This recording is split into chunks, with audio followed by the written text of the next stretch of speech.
Quite Place de 1 film अ quite place franchise की तीसरी किस्त है जो अपने अद्वितीय हॉरर और सस्पेंस से भरी कहानी के लिए प्रसिद्ध है। ये फिल्म एक प्रीक्वल है जो दर्शाती है कि कैसे दुनिया मौन राक्षसों के आतंक के अधीन आई। कहानी की शुरुआत एक सामान्य दिन से होती है जहां लोग अपने रोजमर्रा के जीवन में व्यस्त हैं। सब कुछ सामान्य प्रतीत होता है जब अचानक आकाश में एक विशाल उल्कापिंड दिखाई देता है। ये उल्कापिंड पृथ्वी के वायुमंडल में प्रवेश करता है और धरती पर गिरता है, जिसके साथ ही अराजकता और विनाश का दौर शुरू हो जाता है। राक्षसों का आगमन। उल्कापिंड के गिरने के बाद चारों ओर अजीब और भयावह आवाजें सुनाई देने लगती हैं। लोग समझ नहीं पाते कि हो क्या रहा है, लेकिन जल्द ही उन्हें एहसास होता है कि ये आवाजें मौत का संकेत हैं। उल्कापिंड के साथ आई राक्षसी प्रजातियां, जो केवल आवाज पर प्रतिक्रिया करती हैं, शहरों में आतंक फैलाने लगती हैं। ये राक्षस अत्यंत शक्तिशाली और तेज होते हैं और किसी भी आवाज को सुनते ही हमला कर देते हैं। 1. ईव और उसके परिवार।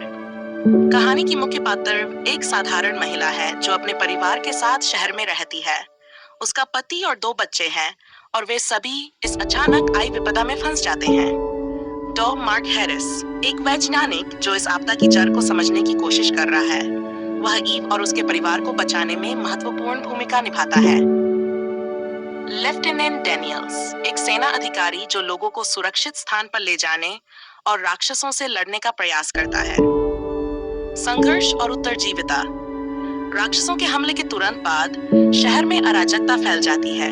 लोग अपनी जान बचाने के लिए भाग रहे हैं और चारों ओर चीख पुकार मची है।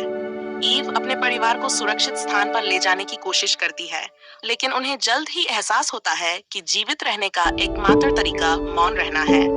वे अपनी आवाजें बंद कर देते हैं और इशारों में बात करना सीखते हैं। सुरक्षा की तलाश। ईव और उसके परिवार को एक भूमिगत आश्रय मिलता है जहां वे कुछ अन्य बचे लोगों के साथ मिलकर रहते हैं।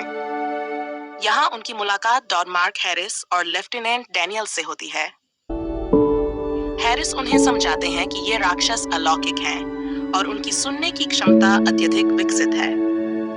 वह ये भी बताते हैं कि इन राक्षसों को हराने का एक तरीका है, लेकिन इसके लिए उन्हें एक खतरनाक मिशन पर जाना होगा। क्लाइमेक्स और निष्कर्ष।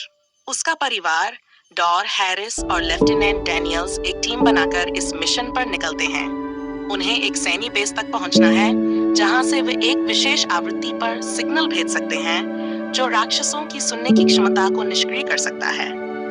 इस मिशन के दौरान उन्हें कई राक्षसों का सामना करना पड़ता है और अपनी जान की बाजी लगानी पड़ती है। अंततः वे अपने मिशन में सफल होते हैं और सिग्नल भेजने में कामयाब होते हैं, जिससे राक्षसों की सुनने की क्षमता कमजोर हो जाती है। हालांकि ये केवल अस्थायी राहत होती है और उन्हें एक दीर्घकालिक समाधान ढूंढना होता है।